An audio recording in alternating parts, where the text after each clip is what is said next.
one of England's most ruthless and terrifying kings. One legend speaks of a man who attempted to confront the king about high taxes, but once the man finally found himself in front of Edward, he took one look at him and dropped dead of fear. Descriptions of Edward depict a child who was frequently ill. His frailty was also augmented by a drooping eyelid and a lisp. The rest around him had little faith in the man he'd become, but he ended up proving them all wrong. He overcame his youthful fragility and matured into a tall, physically imposing man with a very persuasive manner of speech. Edward was born into a chaotic time.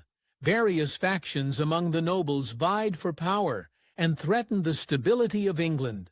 Edward's father, the kindly Henry III, tried to reconcile the factions with peaceful negotiations.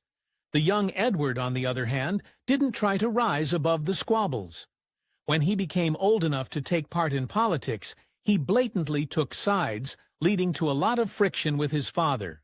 Long before William Wallace ever started giving Edward trouble in Scotland, Longshanks was dealing with Llewellyn ap Griffith, the last sovereign Welsh prince.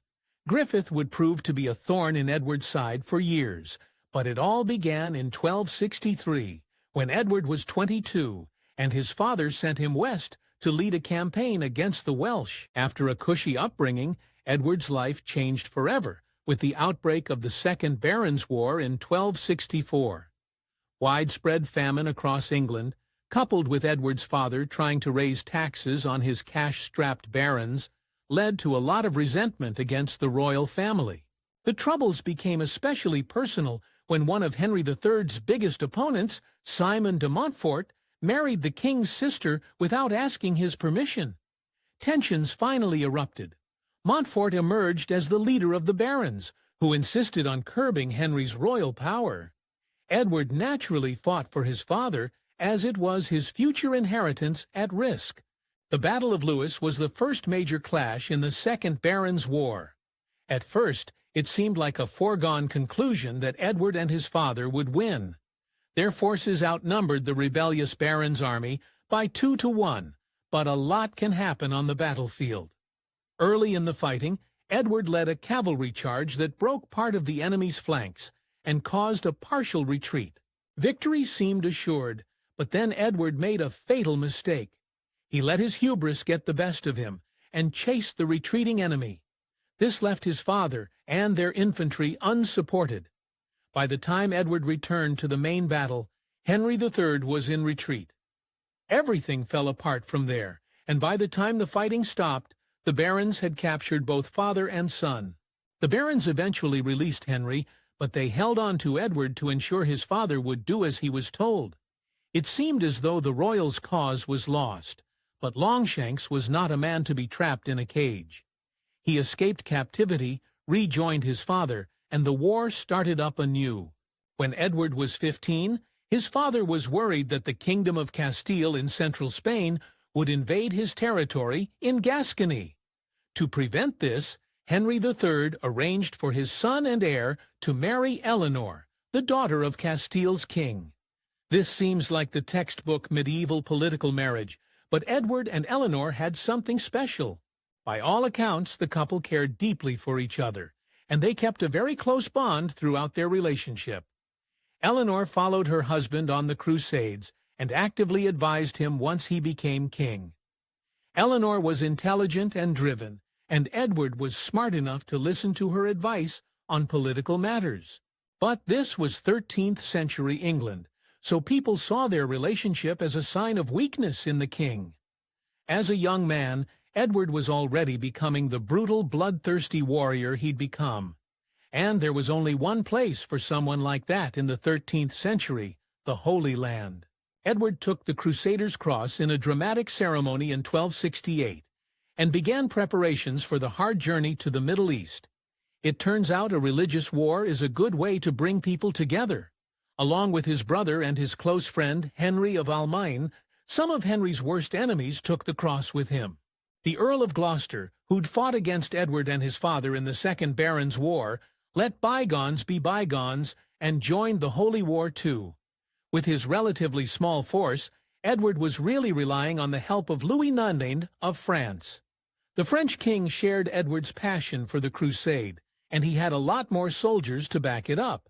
But before Edward had even made it to the front, disaster struck. Louis suddenly died of the plague while waiting for the Englishmen to arrive. Most sane people would have thrown in the towel, but not Edward. Finally, in 1271, he made it to the Holy Land, but things didn't go as planned. Unsurprisingly, his paltry 1,000 men did little to change the tide of the conflict. Then, one day, as if things couldn't get any worse, he suddenly found himself desperately fighting for his life. In June 1272, just over a year after Edward arrived in Jerusalem, he opened negotiations with one of the Muslim emirs. What he didn't realize was, the whole thing was a ruse. A man came to Edward's door claiming to be a messenger of the emir, sent there on secret business. However, as soon as Edward let the man in, he suddenly lunged at the future king with a dagger in his fist. The emir's messenger turned out to be a member of the Order of Assassins. Edward managed to fight him off before knocking him out with a stool, but the threat wasn't over yet.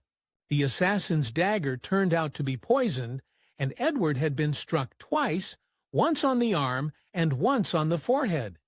His wounds quickly festered, and he only survived thanks to the quick work of his surgeon. Legend says that it was his wife Eleanor who sucked the assassin's poison out of his wounds. While fighting his failing crusade, Edward received utterly devastating news from back home in England. His beloved father had died. Though Henry III was, in the end, a disastrous king, Edward still cared for him deeply, and the loss hit him hard. Edward began plans to return to England to claim the crown, but he didn't exactly rush.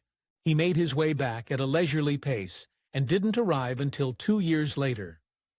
Following his father's chaotic reign, Edward put through sweeping changes in England's government once he took power. First, he fired nearly all the local officials of the day and replaced them with his own men. Next, he launched a crackdown on corruption that reached every corner of England. His father's weakness had left the country in disarray, and Edward planned on bringing it to heel. The Welsh hero Llewellyn ap Griffith used the anarchy of the Second Barons' War to secure power for himself. He supplied the barons' forces while securing a strong position for himself in Wales. He even forced Henry III to recognize him as its lawful ruler. But Edward wasn't like his father. Once he became king, he set about teaching the Welsh a painful lesson. He declared Griffith to be a rebel and invaded. After a bloody campaign, Edward finally forced Griffith to kneel. He acknowledged Edward as his king, and in return, Griffith married Edward's first cousin, Eleanor de Montfort. Just 5 years later, many of Griffith's subjects rebelled, and he felt there was no choice but to support his people into war. It was already a bad situation, but then a terrible tragedy made things even worse. Griffith's beloved wife and his connection to the English throne died suddenly that same year. Edward saw all of this as his chance to settle things once and for all.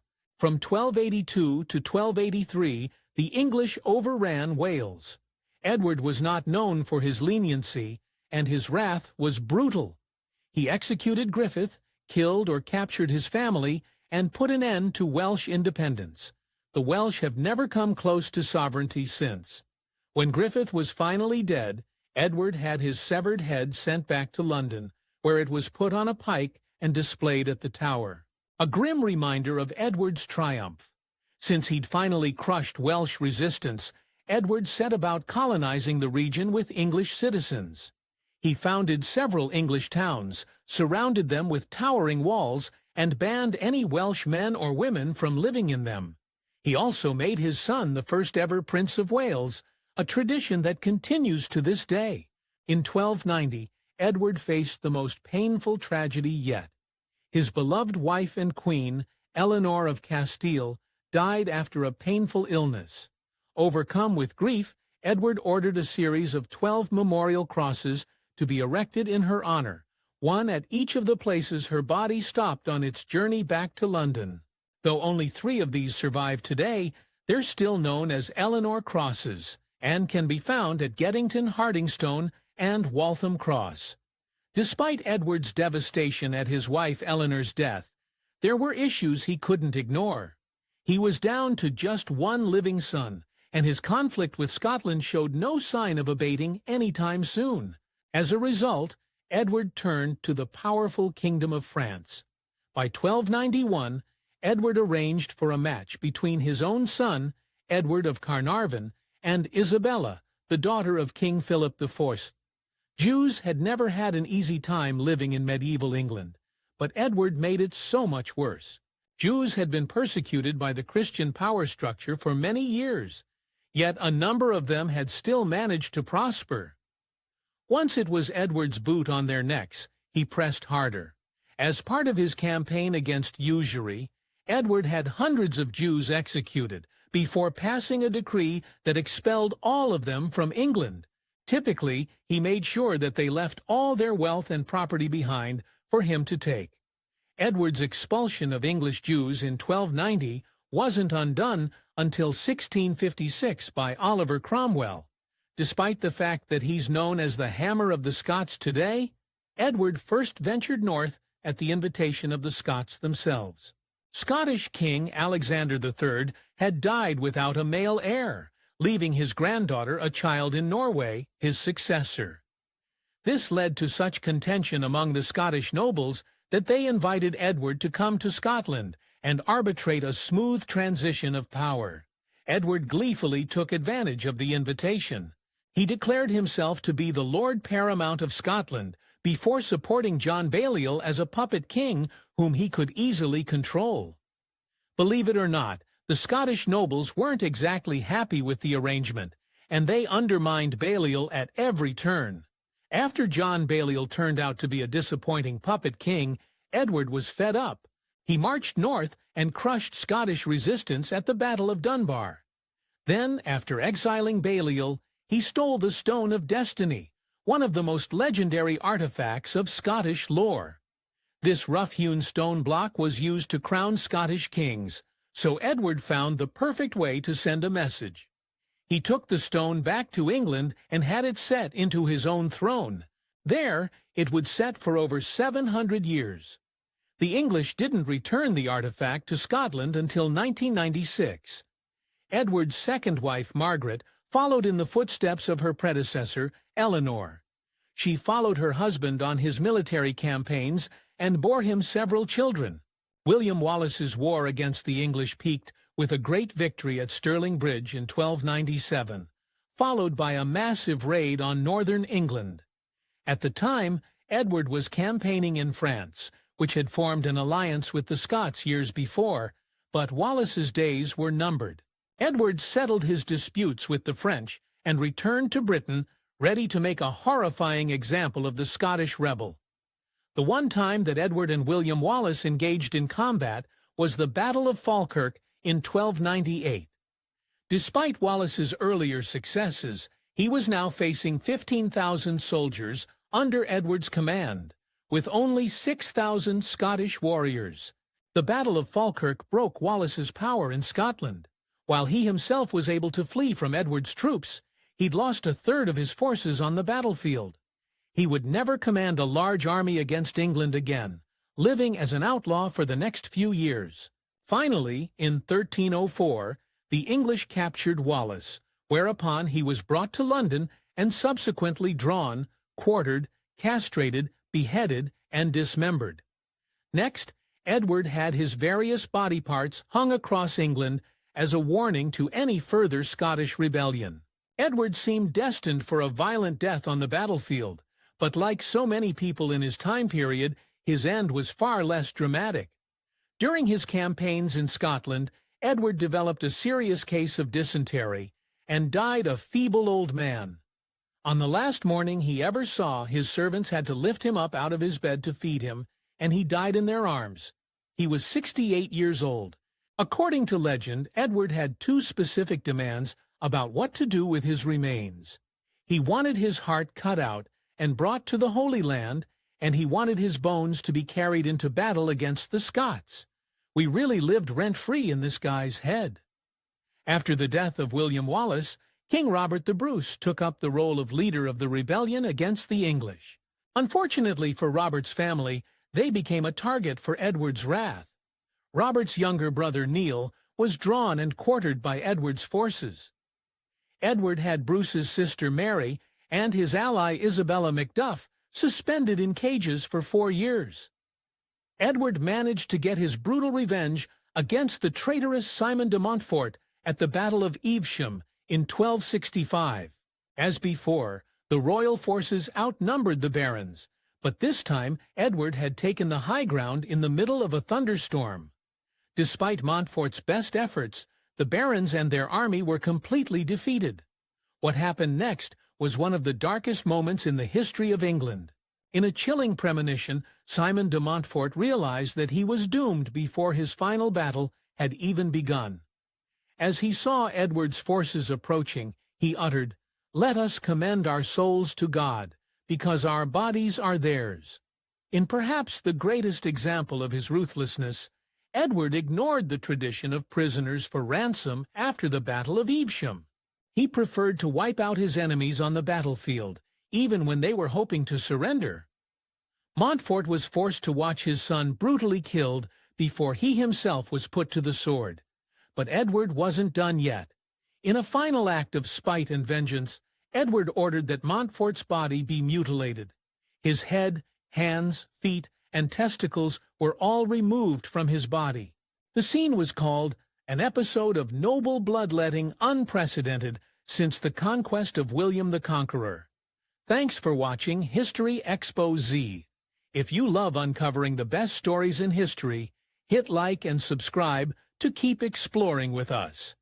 Don't forget to visit our main page, Factor Nate, for more incredible facts about everything.